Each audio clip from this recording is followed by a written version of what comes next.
ॐ ह्रीं नमो सिद्धाय। ॐ ह्रीं नमो।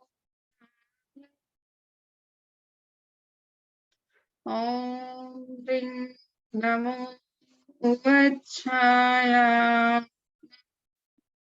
ॐ ह्रीं नमो सर्वसाहून्। ऐसो पंचनमुक्कारो सर्वपावपनाशनो मंगलानं च सर्वेसिं परमं हवै मंगलम्।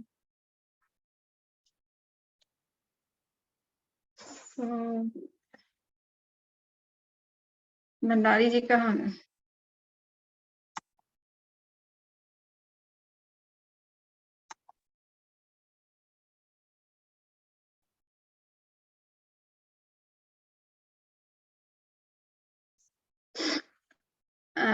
आपके विशेष क्वेश्चन थे इस विषय को समझने के लिए, तो कहाँ से शुरू करें? यूं तो मैंने कुछ चर्चाएं पिछली कक्षा में की थी मति ज्ञान श्रुत ज्ञान को लेकर के। आगे का अवधि ज्ञान मना पर्य ज्ञान केवल ज्ञान पर चलें। जी, अवधि ज्ञान बता रही थी उस दिन, फिर समय हो गया था तो हाँ। अवधि ज्ञान से शुरू करते हैं। ये हमने मति ज्ञान के करीबन 341 टाइप्स हैं और ये इंद्रियों की जो है कितनी जानने की क्षमता है इसको हमने पिछली बार देखा था। फिर हम श्रुत ज्ञान के बारे में 14 प्रकार होते हैं श्रुत ज्ञान को लेकर के। आज हम अवधि ज्ञान की चर्चा कर रहे हैं। वैसे प्रज्ञापना सूत्र के 33 चैप्टर के अंदर भी इसकी चर्चा आएगी, तो कुछ नई बातें वहां से जो उपलब्ध होगी उसको हम उस समय डिस्कस कर लेंगे। पर अभी हमें जो एक जनरल ओवरव्यू हमें इस अवधि ज्ञान के बारे में लेना है, इसका बहुत विस्तार से विवेचन विशेषावश्यक भाष्य में भी मिलता है, जो जिनभद्रगणिक क्षमाश्रमण का है लिखा हुआ ग्रंथ है। तो हमें ये अतीन्द्रिय ज्ञानों का जो जितना विस्तृत और सूक्ष्म विवेचन जैन चिंतन में देखने को मिलता है, किसी भी परंपरा में इस तरह का देखने को नहीं मिलता है। ये अवधि ज्ञान की बहुत अपनी लिमिटेशंस हैं और बहुत वेरिएशंस हैं इसमें। तो हमें ये देखना है कि अवधि ज्ञान मूलतः दो तरह का होता है, एक तो भव प्रत्यय होता है और एक क्षयोपश्मिक होता है। क्षयोपश्मिक भव प्रत्यय का मतलब है कि भव का मतलब होता है जन्म और प्रत्यय मीन्स कारण। जिस ज्ञान को प्राप्त करने में इस जन्म कारण बनता है वो भव प्रत्यय अवधि ज्ञान कहलाता है। उदाहरण के लिए देवता और नरक के जो प्राणी होते हैं उन्हें जन्म से ही अवधि ज्ञान होता है और कहा जाता है कि उन्हें जितना अवधि ज्ञान जन्म के साथ प्राप्त होता है जीवन पर्यंत उनमें उतना ही रहता है, न बढ़ता है न घटता है। तो ये भव प्रत्यय अवधि ज्ञान कहलाता है। ये देवता और नरक के प्राणियों में स्पेशल पाया जाता है। और दूसरा है क्षयोपश्मिक। एक क्षयोपश्मिक का मतलब होता है कि आंतरिक प्योरिटी, इनर प्योरिटीज के कारण से जो अवधि ज्ञान प्राप्त होता है उसे क्षयोपश्मिक अवधि ज्ञान कहते हैं। यद्यपि भव प्रत्यय अवधि ज्ञान भी क्षयोपश्मिक ही होता है बाय नेचर, परंतु उसमें जन्म कारण बनता है, इसलिए जन्म को उसमें मुख्यता दी गई है। क्षयोपश्मिक में साधना को मुख्यता दी गई है कि जो लोग स्पिरिचुअल प्रैक्टिस करते हैं, एथिक कहना चाहिए कि एथिक्स का पालन करते हैं, तो उनमें इस तरह की प्योरिटी डेवलप होती है जिससे कि उनको एक क्षयोपश्मिक अवधि ज्ञान की प्राप्ति हो सकती है। ये अवधि ज्ञान किसी को जन्म से भी इतना उसका क्षयोपशम ऑलरेडी है तो जन्म से भी उसके अंदर वो ज्ञान हो सकता है। और जैसे कि तीर्थंकरों को होता है, हर तीर्थंकर जन्म से इन्हें गर्भ से ही ये ज्ञान लेकर के आते हैं क्योंकि उनका क्षयोपशम इतना अधिक होता है, तो बाय बर्थ वो उस ज्ञान के साथ ही जन्म लेते हैं। किंतु सामान्य व्यक्ति या साधक जो होता है, साधु होता है, वो अपनी साधना से इस ज्ञान को प्राप्त कर सकता है और ये ज्ञान की प्राप्ति में मूलतः दो चीजें कारण बनती है, purity of inner states of consciousness and emotions and thoughts, and second is purity of conduct. तो चारित्र के कारण से भी इन्हें जो जितना अच्छा जिसका कंडक्ट होगा, एथिकल रूल्स और रेगुलेशंस के प्रति जो जितना स्ट्रिक्ट होगा और अच्छी तरह से उसका पालन करेगा, तो उसके अंदर भी आंतरिक विशुद्धि बढ़ती है। और इनर कॉन्शियसनेस की जो स्टेट है, अगर वो प्योर है तो उससे भी वो ज्ञान उसको हो सकता है। तो ये दो तरह से ज्ञान होते हैं, जन्म के कारण से और साधना से। अब अवधि ज्ञान के जो साधना से निष्पन्न अवधि ज्ञान होता है, जो मनुष्यों को प्राप्त होता है, विशेष रूप से साधु हैं या कोई भी गृहस्थ है जो इस तरह की चेतना की हायर स्टेट में है, वो इस 6 या 8 प्रकार से अवधि ज्ञान को प्राप्त कर सकता है। तो पहला प्रकार है अनुगामी, दूसरा है अननुगामी, तीसरा है वर्धमान, चौथा हीयमान, पांचवा प्रतिपाती, छठा अप्रतिपाती, सातवां है अवस्थित और आठवां है अनवस्थित। ये 8 प्रकार के अवधि ज्ञान है। अनुगामी का मतलब होता है कि हमको जब ज्ञान होता है तो हम किसी स्थान पर तो बैठे हुए होते ही हैं, या खड़े हैं या बैठे हैं या ध्यान कर रहे हैं, कुछ भी कर रहे हैं, तो उस स्थान पर बैठे उसको ज्ञान उत्पन्न हुआ है, तो उस स्थान का भी अपना प्रभाव होता है। तो हो सकता है कि वो स्थान इतना अपने आप में पवित्र स्थान है कि जहां आप खड़े होते हैं या बैठते हैं तो वहां वो ज्ञान आपको प्राप्त हो जाता है। तो वो ज्ञान एक बार आपको प्राप्त हो गया उस स्थान पर रहते हुए, किंतु आप उस स्थान से किसी और स्थान पे जाते भी हैं, तो ये ज्ञान आपके साथ में चल सकता है, यानी आपके अंदर रह सकता है। तो उसको अनुगामी अवधि ज्ञान बोला जाता है। किंतु कुछ लोगों के केस में है कि वो स्थान विशेष पर जब खड़े रहेंगे तभी उनको वो ज्ञान होता है, और उस स्थान से हटने के बाद वो ज्ञान उनमें नहीं रहता है, उसे अननुगामी अवधि ज्ञान बोला जाता है। तो जैसे उदाहरण के लिए सिंपल कि विक्रमादित्य, वो पर्टिकुलर उनका एक सिंहासन था जिस पर बैठ करके वो न्याय करते थे। तो जिस समय वो बैठते थे उसी समय उनको सच्चाई का पूरा अच्छी तरह से पता चलता था कि किसने गलत काम किया है, किसने नहीं किया है, किसको दंड देना, किसको नहीं देना। सो सही निर्णय करने में उनको वो पर्टिकुलर स्थान जहां उनका सिंहासन रखा हुआ था, उस सिंहासन का एक प्रभाव था कि उस पर बैठने से वो सच्चाई को बहुत अच्छी तरह से देख और जान सकते थे। इसी तरह से अननुगामी अवधि ज्ञान होता है जो कि पर्टिकुलर स्थान पर रहने से ही आपके अंदर वर्क करता है, और उस स्थान से हटने पर वो ज्ञान काम नहीं करता है। वर्तमान का मतलब है कि जिस समय अवधि ज्ञान प्राप्त हुआ है उसके बाद आपकी साधना और भी बढ़ती चली जाती है, तो वो ज्ञान भी बढ़ता चला जाता है। और अगर साधना घटती चली जाती है तो हीयमान हो जाता है, उसको हीयमान यानी कम हो जाना। सो जितना मिला था वो भी कम हो जाता है। तो कुछ लोगों को अहंकार हो जाता है, प्रदर्शन की वृत्ति मन में आ जाती है कि मेरे पास इस तरह का ज्ञान है, तो उससे ज्ञान कम होता चला जाता है। इसलिए इन ज्ञानों की प्राप्ति के बाद व्यक्ति को जल्दी से ये रहता है कि उसे बताना नहीं चाहिए, नहीं तो फिर उसमें इस तरह की टेंडेंसी भी बनने लगती है। प्रतिपाती का मतलब है कि एक बार आपको ज्ञान प्राप्त हो गया, किंतु कुछ समय के लिए बाद में वो समाप्त भी हो सकता है। और अप्रतिपाती का मतलब है कि एक बार आपको प्राप्त हो गया तो जब तक केवल ज्ञान प्राप्त नहीं होगा तब तक वो आपके अंदर बना रहेगा, बढ़ता रहेगा। सो ये अप्रतिपाती अवधि ज्ञान कहलाता है। अवस्थित का मतलब है कि जितना ज्ञान प्राप्त हुआ है तो उतना ही रहा। अनवस्थित का मतलब है कि बढ़ता घटता रहता है। सो कभी बढ़ गया, कभी घट गया, कभी कुछ ज्यादा हो गया।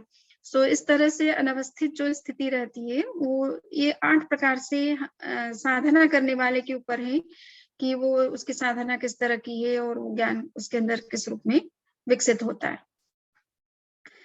अब ये है कि अवधि ज्ञान को प्रकट होने के का स्थान हमारे शरीर में कहाँ पर है, ये किस तरह से प्रकट होता है, तो इसके लिए कहा जाता है कि अवधि ज्ञान के 3 प्रकार हैं।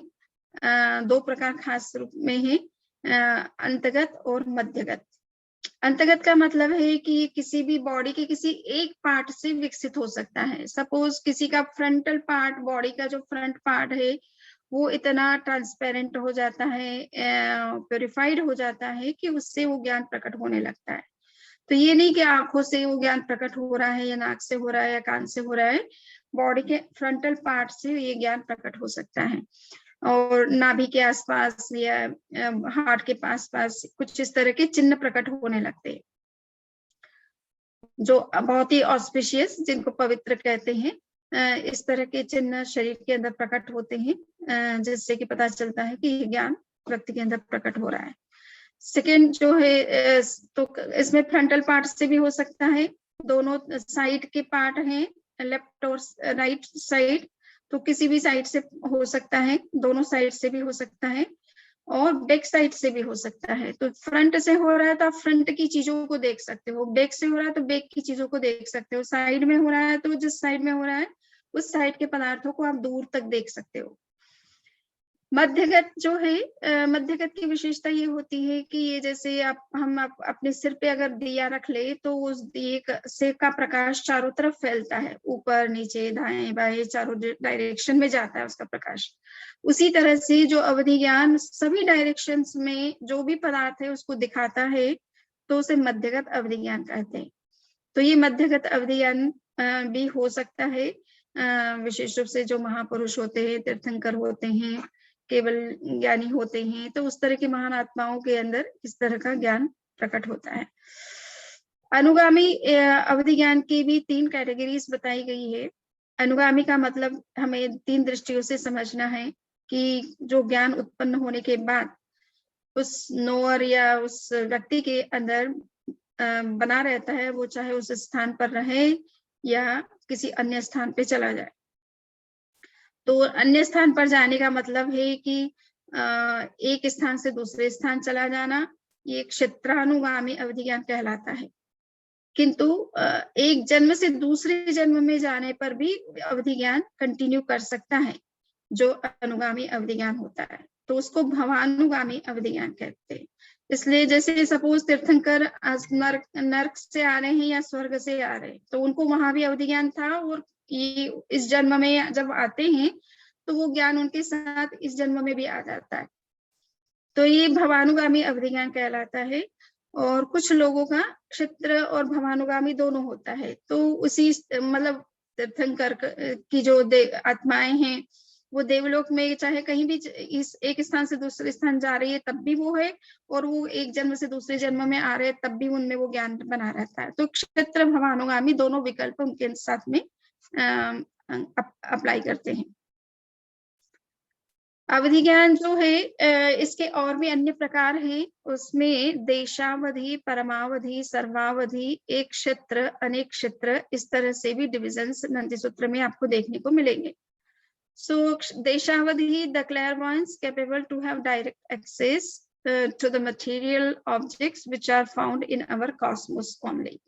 तो ये देशावधि अवधि ज्ञान की कैपेसिटी ये है कि वो अपने जो यूनिवर्स है जिसमें हम हैं उसी के अंदर जो पदार्थ है उनको देख सकता है। परमावधि जो है ये the clairvoyants capable to have direct access to the material objects beyond cosmos, यानी अगर कॉस्मोस से बाहर कोई दूसरा अगर कॉस्मोस है और वहां कोई पदार्थ है तो उसको भी देखने की क्षमता इस परमावधि केवल परमावधि ज्ञान में होती है। तो हमें ये समझना है जैन दृष्टि से वास्तव में यूनिवर्स एक ही है, जिसको हम कॉस्मोस कहें तो ज्यादा अच्छा रहेगा, क्योंकि अभी वर्तमान में साइंस की मल्टी यूनिवर्स थियरी आ रही है, तो उनका यूनिवर्स का जो कंसेप्ट है वो बड़ा लिमिटेड है, उस सेंस में वो मल्टी यूनिवर्स की बात करते हैं। और जैन दृष्टि में यूनिवर्स बहुत वास्ट है, और वैसा यूनिवर्स पूरे वर्ल्ड में, पूरे ब्रह्मांड में एक ही है, उससे ज्यादा नहीं है। सो उस यूनिवर्स को जैन दृष्टि के यूनिवर्स को ध्यान में रखें तो लोक एक ही है, और सारे पदार्थ जो भी अवधि ज्ञान से जाने जा सकते हैं वो उस यूनिवर्स के अंदर ही है, उससे बाहर कोई यूनिवर्स है भी नहीं।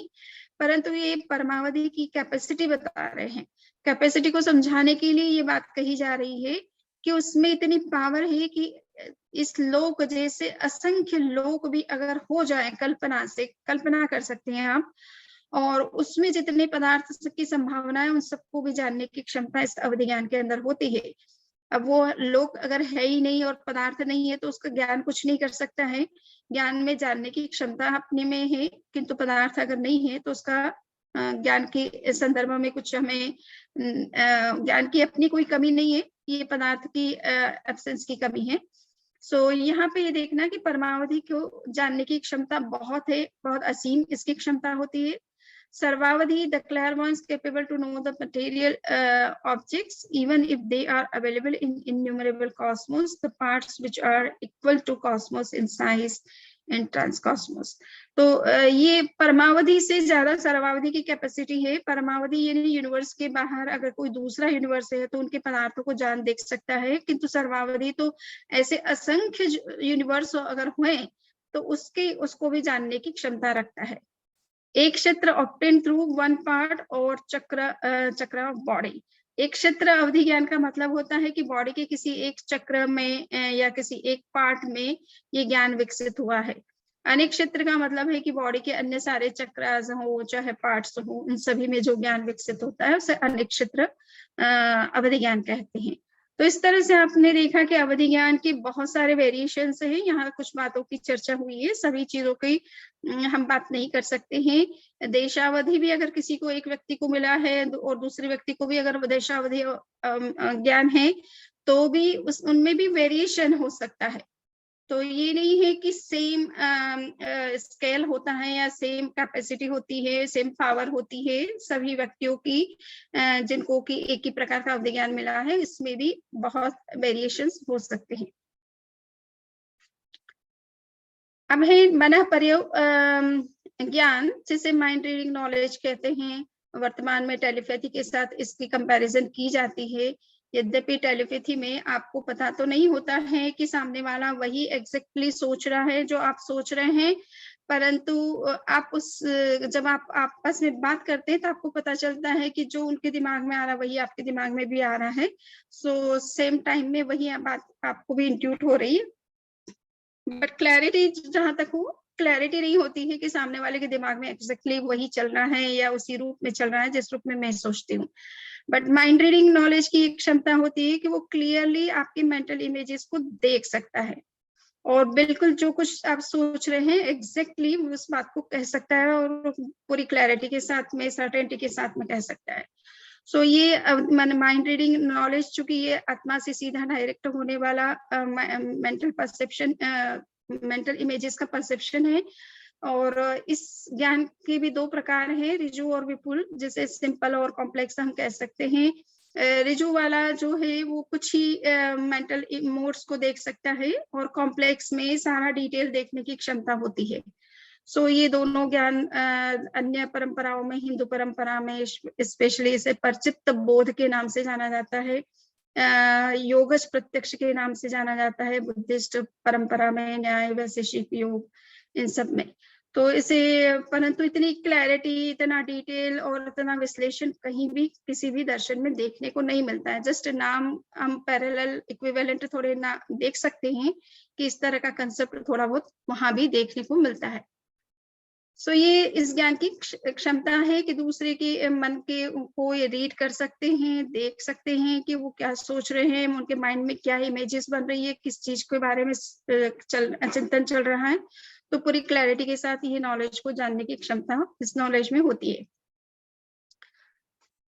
भवस्थ केवल ज्ञान। अब सो ये माइंड रीडिंग नॉलेज की बात हो गई। अब हम देख रहे हैं कि केवल ज्ञान के बारे में, जो कि अंतिम ज्ञान माना जाता है, और पूर्ण ज्ञान जिसे हम कहते हैं, परफेक्ट या डिवाइन नॉलेज जिसे कहते हैं, एनलाइटनमेंट जिसे कहा जाता है, इसमें सब कुछ जानने और देखने की क्षमता होती है। अब तक के जो जितने भी ज्ञान है, मति ज्ञान, श्रुत ज्ञान, अवधि ज्ञान, मन प्रयोग ज्ञान, ये सारे ज्ञान केवल मूर्त पदार्थ है, यानी मटेरियल चीजों को ही जानने और देखने की क्षमता रखते हैं। किंतु केवल ज्ञान एक ऐसा ज्ञान है जिसमें नॉन मटेरियल, नॉन फिजिकल जितने भी रियलिटीज हैं, फिनोमिना हैं, एंटिटीज हैं, उन सबको जानने और देखने की क्षमता होती है। तो ये एकमात्र ऐसा ज्ञान है जिससे कुछ भी छुपा हुआ नहीं होता है। विश्व में जो कुछ है उसे सब कुछ देखा और जाना जा सकता है। सो इसकी अनंत क्षमता है, इनफाइनाइट क्षमता है, पावर है। सो इसके भी दो कैटेगरीज है, भवस्थ केवल ज्ञान और सिद्ध केवल ज्ञान। भवस्थ से केवल ज्ञान का मतलब है कि मनुष्य जब केवल ज्ञान को प्राप्त करता है, कोई भी किसी को भी केवल ज्ञान होगा वो उस समय मनुष्य की अवस्था में ही होगा, तो वो भवस्थ यानी संसार में है अभी उसने मोक्ष प्राप्त नहीं किया है, उससे पहले जो केवल ज्ञान उसे हुआ है तो वो उसे भवस्थ केवल ज्ञान बोलते हैं। और सिद्ध होने के बाद भी केवल ज्ञान तो एक बार जब प्राप्त हो जाता है तो वो हमेशा के लिए जीव के साथ में रहता है, आत्मा में बना रहता है, वो कभी अस्त नहीं होता, समाप्त नहीं होता किसी भी कीमत पर। सो मोक्ष प्राप्त करने के बाद भी वो ज्ञान की अवस्थिति बनी रहती है, यानी वो ज्ञान कंटिन्यू करता है, सो उसे सिद्ध केवल ज्ञान कहते हैं। स्वभावस्थ केवल ज्ञान और सिद्ध केवल ज्ञान, सो केवल ज्ञानी जो भी होते हैं वो मनुष्य ही होते हैं, और जब तक उनमें वो केवल ज्ञान है और जब तक उन्होंने मोक्ष प्राप्त नहीं किया है तब तक वो भवस्थ केवल ज्ञान की कैटेगरी के अंतर्गत आता है। और जब उनको सिद्धि प्राप्त हो जाती है तो उनका ज्ञान जो है सिद्ध केवल ज्ञान की कैटेगरी में आता है। सो अब हमें ये देखना है कि जो भवस्थ केवल ज्ञान है और सिद्ध केवल ज्ञान है तो उसके भी कई प्रकार हम देख सकते हैं। विशेष रूप से जो भवस्थ केवल ज्ञान होता है, और इसकी दो कैटेगरी मानी जाती है केवल ज्ञान की, एक तो अनंतर सिद्ध केवल ज्ञान माना जाता है, एक परंपर सिद्ध केवल ज्ञान माना जाता है। सो अनंतर का मतलब होता है कि वो केवल ज्ञान जो कि प्राप्त हुए अभी एक ही समय हुआ है, इससे ज्यादा टाइम नहीं बीता है, तो उसको अनंतर सिद्ध केवल ज्ञान बोलते, अनंतर सिद्ध केवल ज्ञान, लिबरेट हुए एक ही समय हुआ है, सॉरी, सो उसे अनंतर सिद्ध केवल ज्ञान बोलते हैं। और लिबरेट होने के का बाद काफी समय बीत चुका है तो उसे परंपर सिद्ध केवल ज्ञान की कैटेगरी में लिया जाता है। तो यहाँ कुछ विशेषण ऐसे ही जस्ट केवल ज्ञान के बारे में दिए जा रहे हैं कि केवल ज्ञान की विशेषता क्या होती है। ये एक होता है, यानी केवल ज्ञान होने के बाद मति श्रुत अवधि मन पर्यो ज्ञान जो है, इनकी यूं कहना चाहिए कि वो सब इसी में मर्ज हो जाते हैं। इसकी अपनी कैपेसिटी है कि ये उन सब ज्ञानों के विषयों को जान सकता है, इसलिए उन ज्ञानों की आवश्यकता इस समय नहीं रहती है। वो सारे क्षौकस्मिक ज्ञान है और ये क्षायिक ज्ञान की कैटेगरी में आता है, यानी ज्ञानावरणी कर्म पूरी तरह से नष्ट होता है तभी केवल ज्ञान मिलता है। अगर वो पार्शियली एलिमिनेट हुआ है तो आपको वो 4 ज्ञान मिल सकते हैं। तो जब पूरी तरह से आवरण हट गया तो वो सारी जो जानने की सारी क्षमता केवल ज्ञान की अपने आप प्रकट हो जाती है और अन्य 4 ज्ञानों की आवश्यकता उस समय नहीं रहती है। सो इसलिए ये अपने आप में केवल ज्ञान जिसमें प्रकट हो गया उसमें एक ही ज्ञान पाया जाता है, वो है केवल ज्ञान। नो मति ज्ञान, नो श्रुत ज्ञान, नो अवधि, न केवल, क्योंकि सॉरी नो मन पर्यो। सो केवल का मतलब ये है कि इसमें संपूर्ण, ये अपने आप में पूर्ण ज्ञान है, इसमें सब विषयों को जानने की क्षमता है, इसलिए फिर अन्य ज्ञानों की आवश्यकता ही नहीं रहती है। दूसरा है शुद्ध, it is completely pure having no cover. तो आपसे बताया कि ये पूर्ण केवल ज्ञान तभी होता है जब केवल ज्ञानावरणी कर्म का पूर्ण क्षय होता है। सकल ये it is undivided and complete in itself due to covering knowledge covering karma, due to covering knowledge is complete having destroyed knowledge covering karma. Okay, so ये है कि ये अपने आप में अनडिवाइडेड और कंप्लीट है, यानी इसके कोई फर्दर डिवीजन करने की कोई जरूरत नहीं होती है। जैसे मति ज्ञान में तो आप कई कैटेगरीज है मति की, कि आपको मति ज्ञान किस तरह का है, शुद्ध निश्चित है क्या, शुद्ध निश्चित है, उसमें भी किस तरह की कैटेगरी का है, वगैरह वगैरह वगैरह। केवल ज्ञान में इस तरह का कोई कैटेगराइजेशन नहीं होता है मूलतः। असाधारण होता है, ये सबसे डिस्टिंक्ट होता है, इसकी कैपेसिटी जो है वो सब ज्ञानों से बिल्कुल डिफरेंट होती है, या कहना चाहिए कि ये पूर्ण ज्ञान है जबकि सारे ज्ञान अपने आप में अपूर्ण ज्ञान है। अनंत है, ये जब तक रहेगा, ये एक बार प्राप्त होने के बाद में कभी समाप्त नहीं होता है, और अनंत पदार्थों को, उनकी अनंत अनंत पर्यायों को जानने की क्षमता इस ज्ञान में होती है। तो जितने भी कुछ पदार्थ है और उनके जितने भी मोड्स हैं, पॉसिबल, प्लॉजिबल, जो भी कुछ है, वो सबको जानने की इसमें क्षमता है। और अगर कोई चीज अनियत है, अभी तक कुछ अस्तित्व में ही नहीं आई है, तो उसकी बात छोड़ दीजिए, पर जो कुछ अस्तित्व में है उसको सबको ये जान और देख सकते हैं। तो मैंने बताया कि केवल ज्ञान, सॉरी, सो यहाँ पर दो चीजें मैं जो बात कर रही थी वो मैं टॉपिक देखती हूँ। उससे पहले ये कुछ और बातें हैं। सो केवल ज्ञान के साथ ही केवल दर्शन भी प्रकट होता है, क्योंकि ज्ञानावरणी कर्म का जैसे ही क्षय होता है, दर्शनावरणी कर्म का क्षय भी उसी समय होता है। सो इसीलिए व्यक्ति को केवल ज्ञान भी मिलता है और केवल दर्शन भी मिलता है। तो केवल ज्ञान की चर्चा तो हम बहुत बार करते ही हैं। तो केवल ज्ञान का मतलब है सब कुछ जानने की क्षमता, और केवल दर्शन का मतलब है सब कुछ देखने की क्षमता, यानी आप डायरेक्टली सब चीजें ऑब्जर्व कर सकते हो। दुनिया में कहीं भी, विश्व में कहीं भी, या ब्रह्मांड में कहीं भी कुछ चीज है तो उसको आप डायरेक्टली ऑब्जर्व करने की पावर रखते हो जब आपको केवल दर्शन हो जाता है।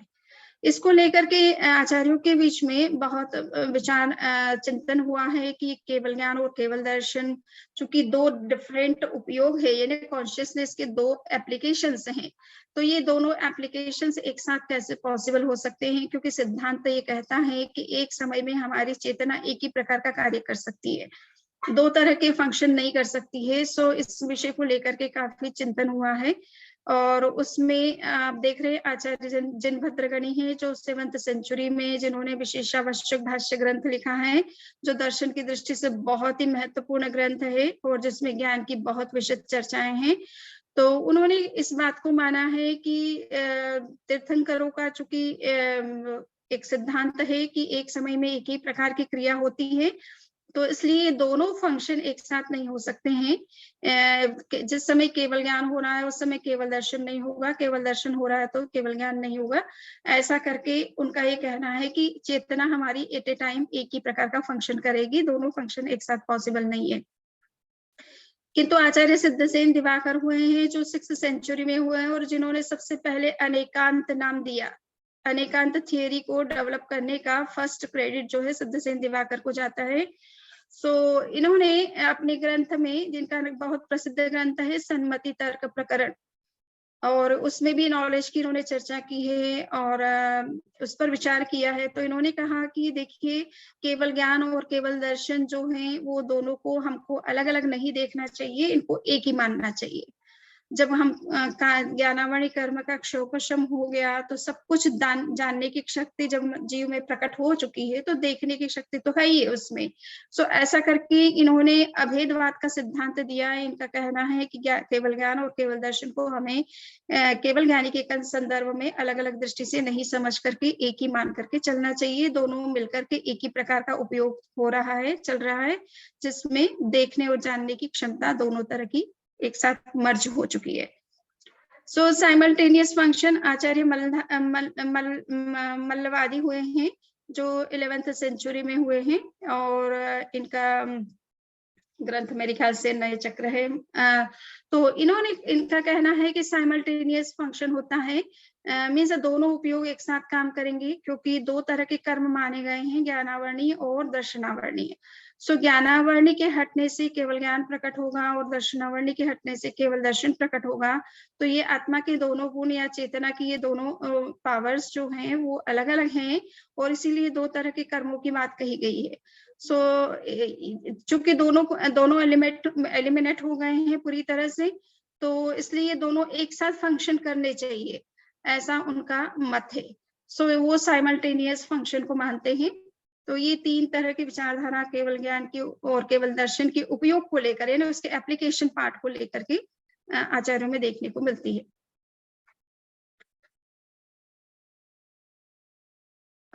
तो आप ये थोड़ा सा देख रहे हैं कि मुक्त होने के बाद में सिद्ध आत्माएं जो है वो आपको दिखाई दे रही है कि पर्टिकुलर ह्यूमन शेप में ही दिख रही है। यद्यपि बॉडी नहीं है, किंतु बॉडी नहीं होने के बावजूद भी आत्मा जब मुक्त होती है, लिबरेट होती है, तब उसका 2/3 भाग जो भी रहता है वो बॉडी का जैसा स्ट्रक्चर है, उस स्ट्रक्चर के शेप में ही वो बाहर निकलती है और हमेशा के लिए उसी शेप में रहती है।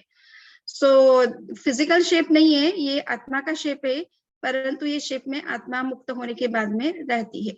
सो इसलिए यहाँ पर मैं जस्ट थोड़ा सा बता रही थी कि आत्मा किस तरह से मोक्ष अवस्था में और रहती है, और ये एक तरह से qualities are always found in their substance and not out of it, hence the structure of conscious is not different from that of soul. इसलिए हमें ये चेतना का किस तरह का स्ट्रक्चर होगा, तो यूं देखा जाए तो चेतना एक प्रकार का आत्मा का गुण है तो उसका अपना कोई अलग सेपरेट स्ट्रक्चर नहीं होता है। जो द्रव्य का स्ट्रक्चर होता है वही उसके गुण का, उसकी प्रॉपर्टी का स्ट्रक्चर होता है।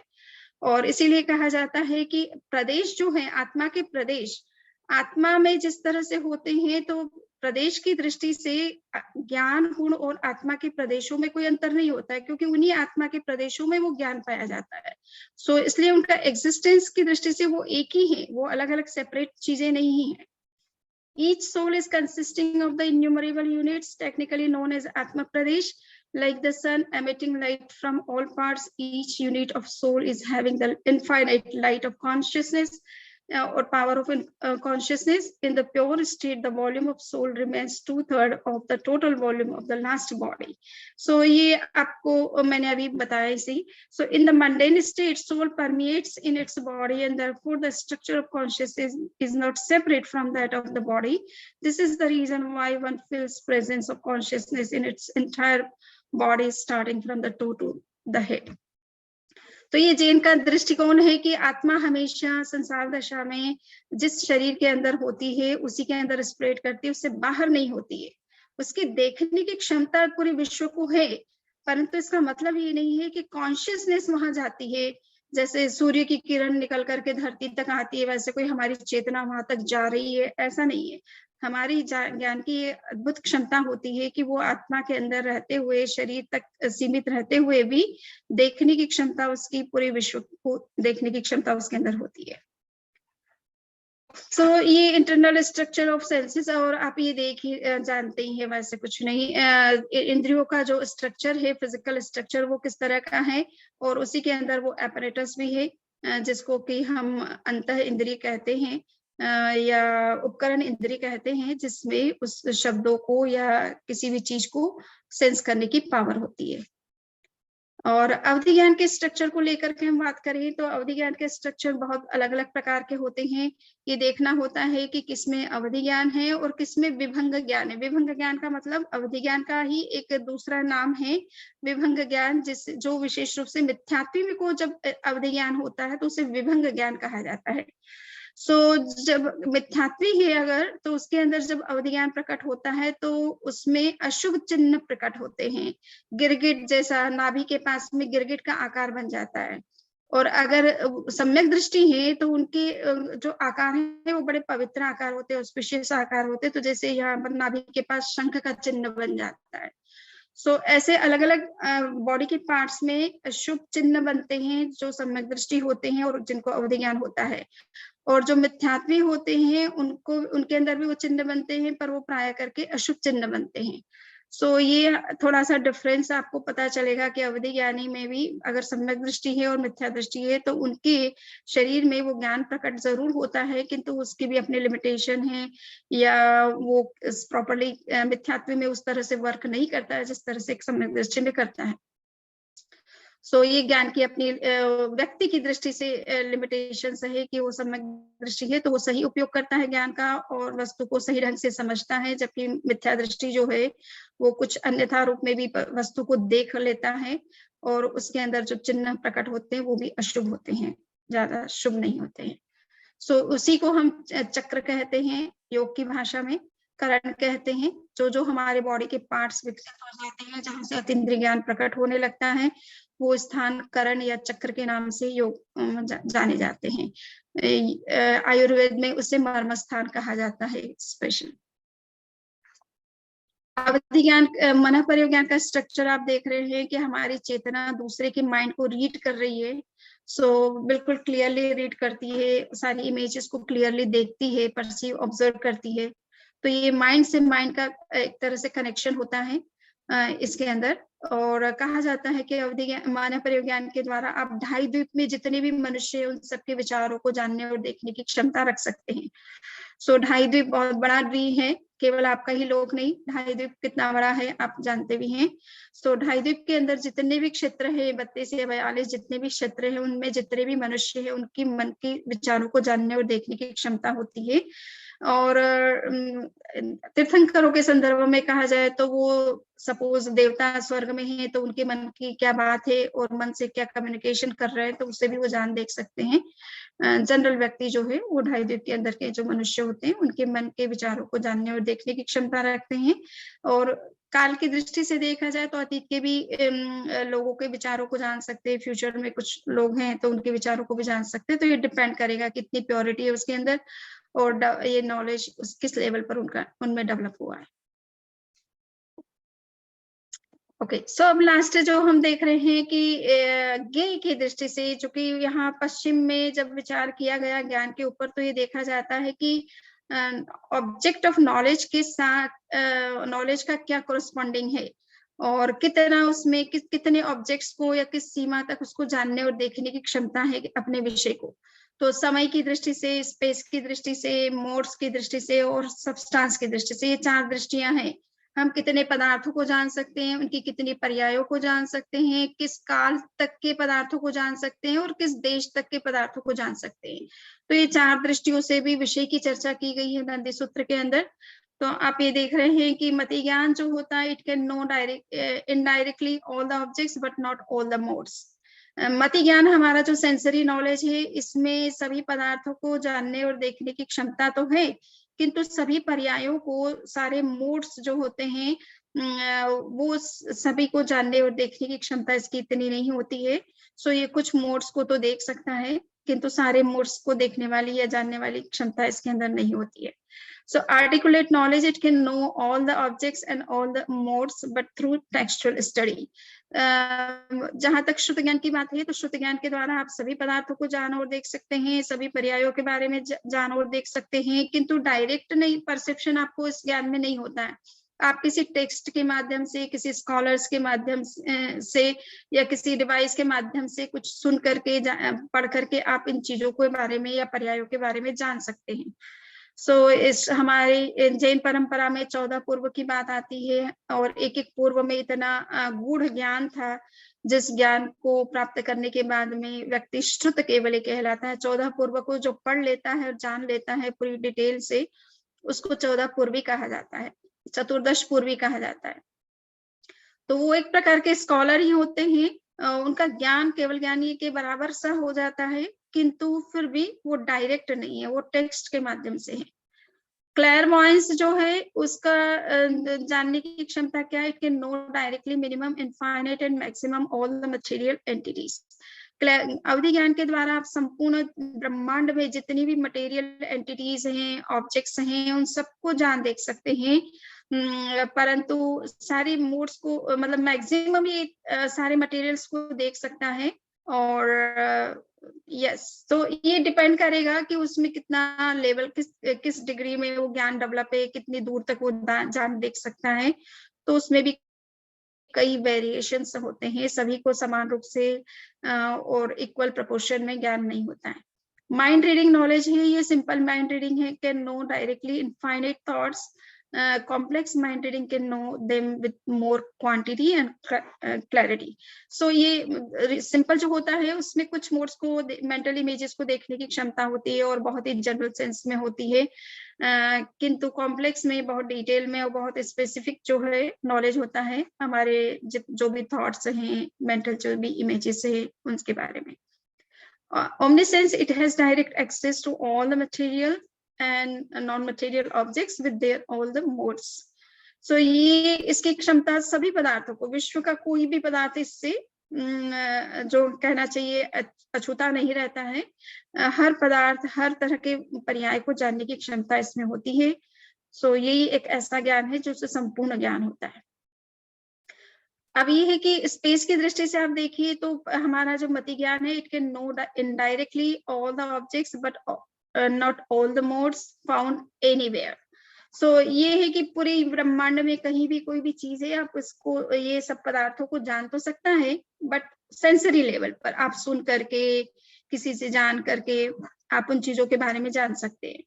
सुनने में तो हम सभी तरह के पदार्थों को सुनते ही हैं, आत्मा के बारे में भी सुनते हैं, परमात्मा के बारे में सुनते हैं, मोक्ष के बारे में भी सुनते हैं, परमाणु के बारे में भी सुनते हैं। बाकी हम सुन करके वो मति ज्ञान का हमें हो रहा है, हम डायरेक्टली इन चीजों को इतना देख नहीं सकते। ये कहीं भी रहे हुए किसी भी पदार्थ को जान सकते हैं। बाकी इसकी भी लिमिटेशन अपने जो है वो इनडायरेक्ट ही है। आर्टिकुलेट नॉलेज ये भी इसकी भी यही है कि कहीं किसी भी पदार्थ को जान और देख सकते हैं, कहीं भी हो तो उसको जानने देखने की क्षमता है, बट देखने का मतलब डायरेक्टली नहीं, इनडायरेक्ट। क्लेयरवॉयंस जो है उसकी कैपेसिटी है कि it can know directly matter found in minimum space of innumerable part of a finger and maximum in innumerable parts of trans cosmos which are equivalent to cosmos. तो ये आपके क्लेयरवॉयंस की क्षमता है कि अनंत ब्रह्मांड में रही हुई चीजों को देख, असंख्य ब्रह्मांड में या अनंत ब्रह्मांड में भी रही हुई चीजों को देख जान सकता है। और मिनिमम हमारी अंगुल का जो असंख्यात्वा पार्ट है, जो कि बहुत ही छोटा चीज है, उसमें कितनी के परमाणु हैं या कुछ भी चीजें हैं, तो उसको जान देख सकता है। So mind reading knowledge, mind reading, it has direct access to the thoughts below from the first to last part of the hill, Ratnaprabha, above the astronomical bodies, and the middle to the thoughts of human beings residing in 2.5 islands, technically known as Manushya Kshetra और human sphere. तो ये आप देखिए कि इसमें कितनी ये पहले नरक तक के जो मनुष्य होते हैं या जीव होते हैं, जिनमें जो सोचने की शक्ति होती है, उनको ये माइंड ये रीड कर सकता है। एस्ट्रोनॉमिकल जितनी बॉडीज है उसमें जो अगर इस तरह के कोई देवी शक्तियां हैं, उनके दिमाग में कुछ चल रहा है तो उसे जान सकते हैं। और मनुष्य जहां भी है ढाई द्वीप में, उनके दिमाग में जो कुछ चल रहा है उसको वो जान सकते हैं। Complex mind reading can know them in 2.5 fingers more space and with more quality and quantity. So ये थोड़ा सा और विस्तृत है। ये कम से कम 2.5 अंगुल क्षेत्र से लेकर के जितना आपको बताया गया है उस सब में रहे हुए मनुष्यों की ज्यादा क्लैरिटी के साथ देख सकता है। Omniscience, it has direct access to all the space, places and localities. तो ये omniscience में सारी कैपेसिटी है, वो कहीं भी किस स्पेस में कहीं भी हो, ब्रह्मांड के अंदर हो, ब्रह्मांड से बाहर आलोक में कुछ हो, तो उसे भी देखने और जानने की क्षमता रखता है। तो इसकी कैपेसिटी क्षेत्र की दृष्टि से सर्वत्र है। Now we are अब है टाइम की ड्यूरेशन की दृष्टि से जो मति ज्ञान की क्षमता क्या है, it can know indirectly all the objects of all the times but not all the modes. तो ये सेम बात हमको समझना है कि ये भी सारे कालों के बारे में जान सकता है, किंतु इनडायरेक्ट तरीके से जान सकता है। आर्टिकुलेट की भी वही कंडीशन है। क्लेयरवॉयंस की जो है, it can know directly the physical objects and modes events existed in innumerable part of an आवलिका and maximum in innumerable ascending and descending epochs of past and future.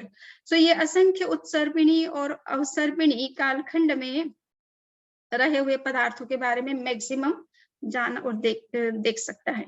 Mind reading का है, it has direct access to the infinite number of modes of thoughts which is in infinite part of total number of infinite.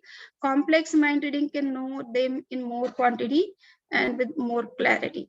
सो इसकी ये आप है, ये इसमें भी ये टाइम की दृष्टि से देखा जाए तो ये भी कई लंबे समय तक जो मनुष्य पाए जाते हैं अतीत में और अनागत में, उन सबके विचारों को देखने की क्षमता रखता है।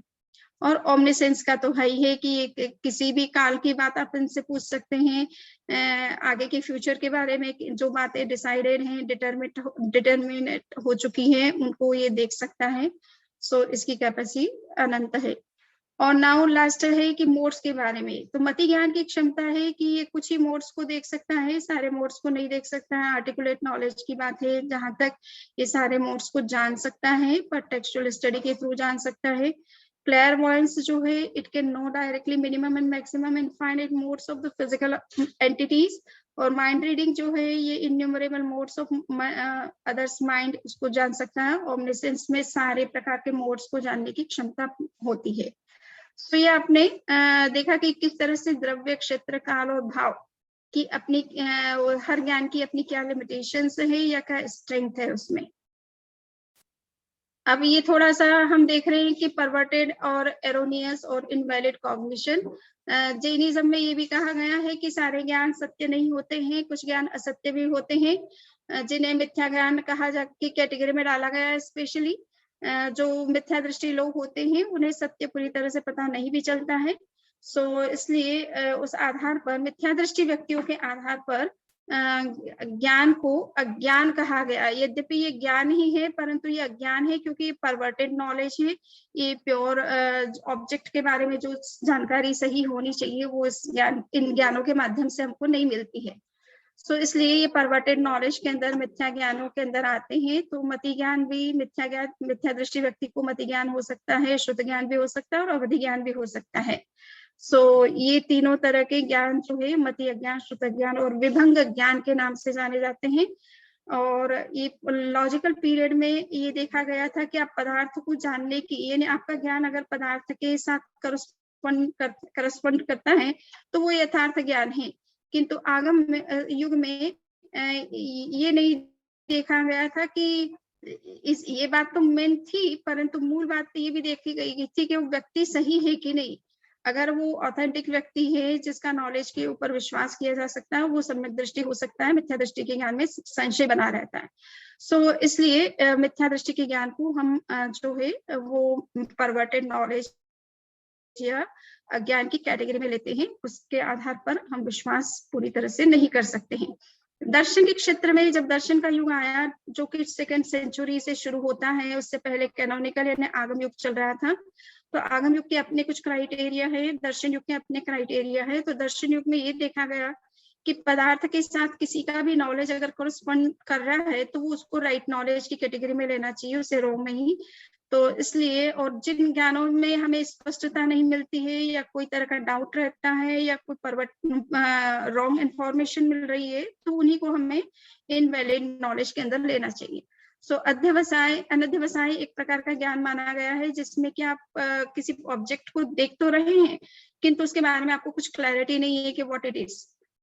तो ये इनडिटर्मिनेट नॉलेज के अंदर आता है। किसी चीज को आप देख रहे हैं किंतु उसके बारे में आपको डाउट हो रहा है कि whether it is a pillar और ह्यूमन बीइंग। तो ऐसा दूर से आपको कोई दिख रहा है, खेत के अंदर कुछ खड़ा हुआ, तो पुतला है या वास्तविक मनुष्य है, तो ये संशय हो जाता है। तो ऐसा डाउटफुल नॉलेज जो है वो संशय की कैटेगरी में आता है। और विपरीत, जब कभी आपको पदार्थ जो कुछ है और आपको पता कुछ और चल रहा है या दिख कुछ और ही रहा है, दूर से आप सड़क पे चल रहे हैं, धूप के कारण से सड़क चमकती है और तब लगता है कि कोई पानी है और पानी वास्तव में होता नहीं है। इस तरह का ज्ञान परवर्टेड नॉलेज कहलाता है दर्शन की कैटेगरी में। दर्शन के युग में ये 3 तरह के नॉलेज को दर्शन के युग में इनवैलिड माना गया। व्यक्ति के आधार पर डिवीजन नहीं किया गया। आगम युग में व्यक्ति को कंसीडर किया गया कि व्यक्ति कौन है जो उस ऑब्जेक्ट को जान रहा, देख रहा है। तो उसकी प्रामाणिकता के आधार पर ज्ञान की प्रामाणिकता को सुनिश्चित किया गया था। अब इसके अलावा आप ये देखेंगे कि बहुत सारी ऐसी अतीन्द्रिय ज्ञान हैं जिन्हें हम मिस्टिकल नॉलेज कहते हैं या रिद्धि सिद्धि कहते हैं। तो उसकी चर्चा भी जैन आगमों में बहुत भरी हुई है। आप ये देखिए कि बीज बुद्धि होती है। बीज बुद्धि का मतलब है कि आपको थोड़ी सी कोई बात बता दी गई, आप डिटेल में अपने आप खुद ही चले जाते हैं। आपकी बुद्धि इतनी शार्प होती है कि आप उसका सारा डिटेल खुद ही जान लेते हैं। तो इसके लिए एक उदाहरण दिया जाता है कि एक राजा ने किसी दूसरे देश पर उसको आक्रमण करना था, परंतु उससे पहले वो जानना चाहता था कि वहाँ के लोग कितने इंटेलिजेंट है, राजा कितना इंटेलिजेंट है, उनके जो अपने मिनिस्टर्स हैं वो कितने इंटेलिजेंट है। तो उसने एक सुरमा भेजा और उस सुरमे में वो ये कह करके भेजा कि मैं सुरमा भेज रहा हूँ और इस सुरमे ये एक ही आंख में डाला जा सकता है। तो अगर कोई अंधा व्यक्ति है तो उसकी एक आंख कम से कम इससे ठीक हो, नहीं दोनों आंखें ठीक हो सकती है, इतना सा मैं सुरमा भेज रहा हूँ। वो भेजा तो मंत्री को उन्होंने दिया राजा ने कि तुम ये सुरमा, तुम्हारी आंखों की प्रॉब्लम है और तुम्हारा मुझे पूरा सहयोग चाहिए, इसलिए तुम अपनी दोनों आंखों में इस सुरमे को डालो ताकि तुम्हारी आंखें ठीक हो जाए। मंत्री बहुत समझदार था, उसने कहा कि ठीक है राजन। एक आंख में उन्होंने डाल लिया तो उनकी एक आंख अच्छे से काम करने लग गई दूसरी आग के लिए जो सुरमा रखा हुआ था उसको उन्होंने अपने जीभ पर डाला और उसका पता चला लिया उसका फॉर्मूला क्या है, उसमें क्या क्या इंग्रेडिएंट्स हैं। तो उसके आधार पर उसने बहुत सुरमा दूसरा अलग से नया बना लिया और फिर कहा कि देखो ये इतने से एक सुरमे से का फॉर्मूला पता चलने से हजारों लोगों को हम आग दे सकते हैं। और जब राजा को पता चला कि ओहो ये मंत्री इतना इंटेलिजेंट है, उसने इतने से सुरमे का किस तरह से उपयोग किया और उससे कैसे फार्मूला का पता चला लिया। सो ये कहते बीज बुद्धि, यानी थोड़ी सी चीज दी गई है परंतु उसका सारा डिटेल अपनी बुद्धि से जान लेना और उसके आगे की सोच लेना।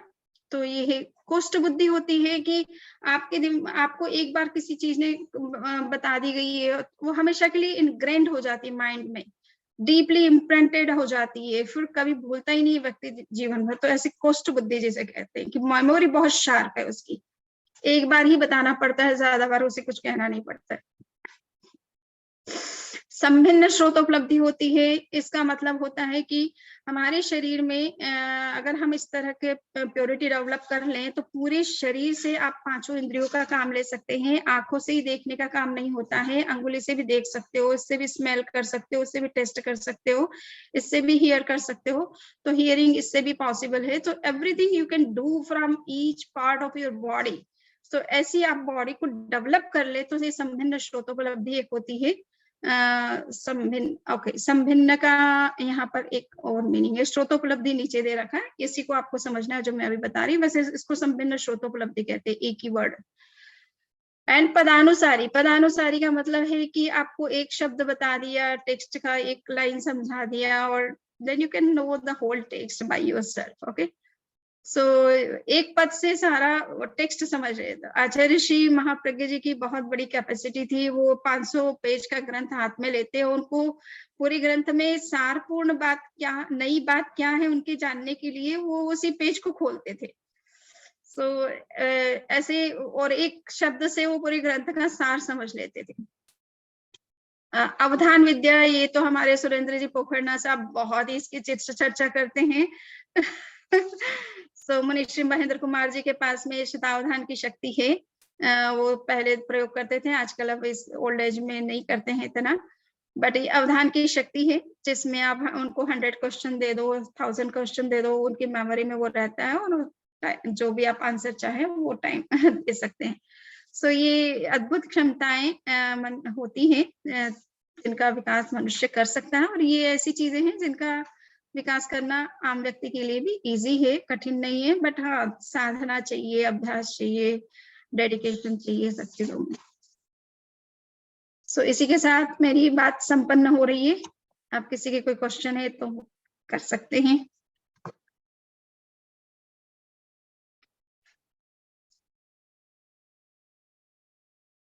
तो आपने बहुत ही अच्छी तरह से हमको समझाया। मैंने